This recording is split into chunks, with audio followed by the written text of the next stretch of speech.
Hello and welcome to the Herbalist Channel. Today we're diving into a hot topic, literally. We're going to find out how to cook our food to get the most out of it. Which cooking method is the healthiest and most beneficial? Stick around, because the answers might just surprise you. Why does the cooking method matter? The way we cook our food directly impacts how much nutrition we get from it. It's not just about taste, it's about the health benefits too. You know, that thing we all pretend to care about right before we reach for the fries. Take vegetables, for example. When you boil them, some of the vitamins can end up in the water. If you overboil them, you're basically making veggie-flavored water. Yum. Not exactly what we were going for. The best ways to cook for health, let's start with steaming. One of the healthiest ways to cook. Steaming ensures that the food doesn't come into direct contact with water, preserving more nutrients. Plus, the food keeps its natural flavor, so you can taste the real veggie, not just the salt or butter we drown them in. Then there's grilling Grilling is great for meats because it lets the fat drip away, leaving you with a leaner, healthier meal. But be careful not to burn it. Nobody wants to eat a piece of charcoal. Unless, of course, you're on some extreme new charcoal detox diet. Is baking healthy? Baking is another good option, especially for fish and vegetables. It lets the natural juices stay inside, and you don't need much oil. Just don't crank up the heat too high. High temperatures can destroy some of the vitamins and minerals in your food. So, slow and steady wins the nutritional race. What about frying? Now let's talk about frying. Yes, it's delicious. We all love it. But when it comes to health, frying is like that friend who's fun at parties but is terrible for your long-term plans. Frying not only destroys nutrients, but also adds tons of unnecessary calories.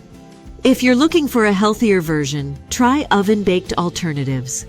You'll get the crisp without the guilt, and without the need for a gym membership renewal. Boiling and simmering, the do's and don'ts. Boiling is popular for cooking veggies and meats. But here's the catch. If you boil too long, you're literally draining the goodness down the sink. However, don't worry, there's a solution. Use the leftover water for soups or sauces. That way, you're still getting all those vitamins back. Think of it as your personal nutrition recycling program. When it comes to boiling, less is more. Less water, that is.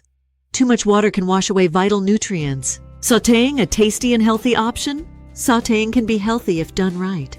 Use a small amount of healthy oil, like olive oil, and cook your food quickly at a high temperature. That way, you lock in the flavor and the nutrients.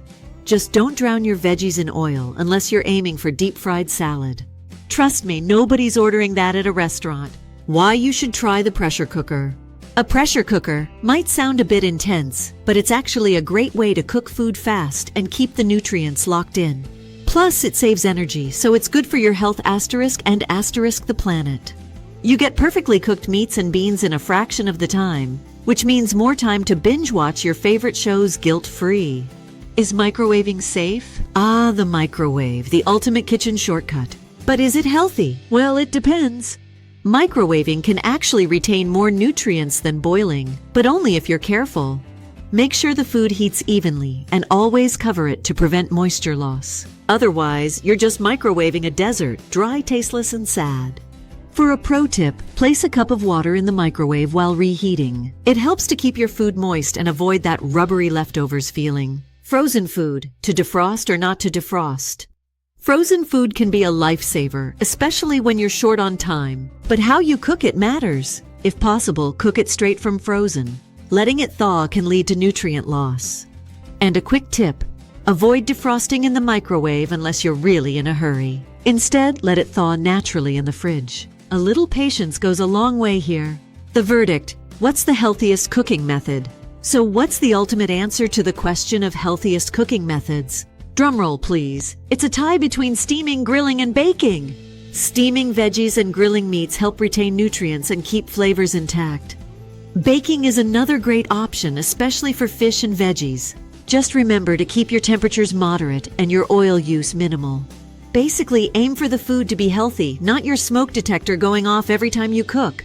Stay away from deep frying unless you're in the mood for a treat. And if you're microwaving, be cautious. Don't nuke the nutrients right out of your food. At the end of the day, cooking with love and mindfulness will give you the best results. Not just for your taste buds, but for your body too. If you enjoyed today's video, make sure to hit that subscribe button. Turn on the notifications so you don't miss out on our next deliciously healthy tip. Thanks for watching, and remember, Herbalist Channel is here to keep you and your meals in top shape. Until next time, happy cooking and stay healthy!